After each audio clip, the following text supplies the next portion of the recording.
सुनो, तुम्हारे बाबूजी तो कब के गुजर गए। अब उनका जो सामान है वो पड़े पड़े कबाड़ा हो रहा है। बेच ही दो, कुछ पैसे आ जाएंगे। बात तो सही है। अगले संडे फुर्सत में यही करेंगे। अगले संडे रोहित सारा सामान कबाड़ी को घर बुला के दे देता है। तभी उसकी नजर बाबूजी की पुरानी टीवी पर जाती है, जो इतने सालों तक कूड़े में पड़ी थी, फिर भी चमचमा रही थी। टीवी तो देखो, जैसे एकदम नई हो। हाँ, बाबूजी को टीवी देखना बहुत पसंद था। उनका सपना था कि वो टीवी पे आए। एक बार मौका भी था जब वो अपने गांव के गाने सुनाने किसी चैनल पर जाने वाले थे, पर मैं और मेरा भाई लड़ पड़े और बाबूजी को घर पर ही रुकना पड़ा। चला के देखें क्या? हाँ हाँ, क्यों नहीं, देख लेते हैं। पर शायद ही चले। बाबूजी ने उस लड़ाई के दिन के बाद टीवी देखना ही छोड़ दिया था। टीवी चालू करने के लिए उसमें केबल वायर लगा दिया जाता है। एक न्यूज चैनल चालू हो जाती है। स्वर्ग की सीढ़ी के रास्ते हैं तीन, तीनों के तीन रास्ते हैं संगीन। पहला रास्ता है सांप की बीन, दूसरा रास्ता घर में बिछा कालीन, तीसरा रास्ता कलकत्ता से चीन। ये क्या बकवास खबर है, कुछ अच्छा लगा दो। अरे आप बोलो तो सही, कोई अच्छी खबर सुना देता हूं। मेरा तो काम ही खबर देना है। अरे बाप रे, टीवी बात कर रही है। हाँ, ये न्यूज वाला मुझसे। हाँ हाँ, आपसे ही तो बात करूंगा ना, आपके घर में हूं तो। अरे ये सपना है क्या? तुम हमसे बात नहीं कर सकते? अरे सपना नहीं भाई साहब, ये टीवी जादुई टीवी है। बोलो, क्या खबर सुननी है, वरना ब्रेक लेने का टाइम आ जाएगा। सुप्रिया घबरा के टीवी बंद कर देती है। वो क्या था? अरे एक बार और चालू करके देखे, फिर से बात करेगा तो चैनल बदल देंगे। सुप्रिया फिर टीवी चालू कर देती है। अरे ऐसा कोई मुंह पे टीवी बंद करके जाता है क्या? मुझे बुरा लगा आपका नेचर। चाय पानी तो पूछो। सुप्रिया टीवी के बटन से चैनल बदल देती है। अब टीवी पर एक फिल्म चल रही है। अरे ये तो सूर्यवंशम है ना? हाँ, और ये ठाकुर को जहर की खीर दे दी और उसको पता भी नहीं है। ए भाई, खीर मत पीना, उसमें जहर है, मत पीना। ठीक है महाशय, जैसा आप कहें। हाँ। अरे आपकी बात मान ली, पूरी पिक्चर ही अब तो बदल जाएगी।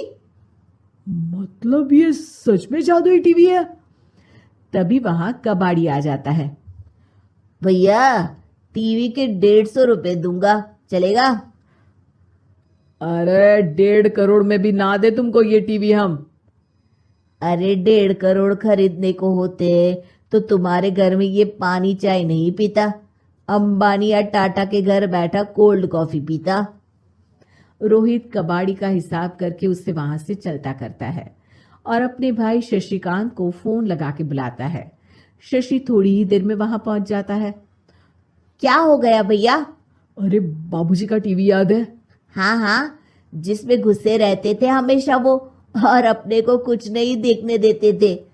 अरे वो अब जादुई टीवी बन गया है। भैया, आपकी बकवास करने की आदत अब तक नहीं गई। अरे आपके घर में बच्चे हैं, अब तो बड़ों जैसी बात करो। रोहित जाके टीवी चालू कर देता है। टीवी पर एक जादू का शो हो रहा है जिसमें एक जादूगर है। अब मैं अपनी टोपी में से कबूतर निकालूंगा। श्रिंग ब्रिंग शरिंग बम फोपा फुफी फुफा पाउ। टीवी से कबूतर निकलता है और शशिकांत के सर पर आकर बैठ जाता है। भैया, ये क्या हो रहा है? भैया इसे उड़ाओ। ए कबूतर, जा जा, कबूतर चल निकल। अब मैं टोपी में से सांप। सांप सुनते ही शशिकांत कांप जाता है और भाग के टीवी बंद कर देता है। भैया, सॉरी भैया, मैं समझ गया ये सच में जादुई टीवी है, पर एक बार और ट्राई करते हैं। पर भाभी, कोई दूसरा चैनल लगाओ जिसमें डर ना लगे। सुप्रिया टीवी चला देती है और न्यूज लगा देती है। अरे कितने दिनों बाद मुझे याद आया, बताइए क्या खबर सुनाओ। और ये नया आदमी कौन है?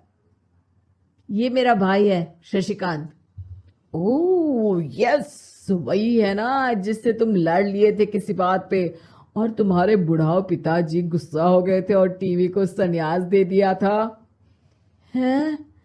तुमको कैसे पता ये सब? इस टीवी में रहने वाले आदमी से लेकर कबूतर तक को तुम्हारे बाबूजी और तुम्हारी बातें पता है, इसलिए तो ये जादुई टीवी है। ये टीवी क्या कर सकती है वैसे? तुम जो मांगो दे सकती है। कहानी बदल सकते हो, खबर बदल सकते हो, कोई चीज मांग सकते हो। अरे भैया, ये टीवी मैं लेके जा रहा हूँ। बाबूजी का लाडला तो मैं ही था ना। अरे ऐसे कैसे? मैं बड़ा बेटा था। अब तक मेरे घर में टीवी थी ना। अब तक कहाँ गए थे पिताजी के लाडले? तुम्हारी गलती का एहसास भी है। अरे भैया, ज्यादा ना बोलो वरना भूल गए आपके दांत तोड़ दिए थे मैंने उस लड़ाई में। मेरी बीवी के सामने मेरी बेइज्जती करता है। रुक। दोनों भाई हाथापाई पे उतर जाते हैं। रुक, बताता हूं तुझे कि कौन बड़ा है। अरे छोटे का दम तो देख लीजिए आप। ये खबर आपके बाबूजी को देता हूं। तभी टीवी अचानक बंद हो जाता है। अरे, शायद टीवी नाराज हो गया। और लड़ लो, आए बड़े खली बनने। टीवी से एक तेज रोशनी निकलती है और टीवी में बाबूजी दिखाई देते हैं। बाबूजी आप? इतना चकरा क्यों रहा है? अपने बाप को नहीं पहचानता क्या? ये तो ऐसा ही है बाबूजी। प्रणाम बाबूजी। अरे चुप कर, तुम दोनों ही उल्टे हो। तुम्हारी वजह से मैंने टीवी में आने के सपने को छोड़ दिया, तुम्हारी लड़ाई की वजह से। और तो और, जितना मैं अपनी बीवी को नहीं देखता था उतना टीवी को देखता था, वो भी छोड़ दिया तुम दोनों की लड़ाई की वजह से। और अब मरने के बाद जब मैंने टीवी को जादुई टीवी बना दिया तो भी तुम इसका फल लेने की जगह लड़ रहे हो। अरे तुम तो लायक ही नहीं हो। अब तुमको बाबा जी का ठुल्लू भी नहीं मिलेगा। बाबूजी चले जाते हैं। टीवी बंद हो जाता है। रोहित और शशिकांत गिड़गिड़ा के टीवी के सामने हाथ जोड़ के बाबूजी को बुलाते हैं, पर टीवी सिर्फ धुआं निकालता रहता है।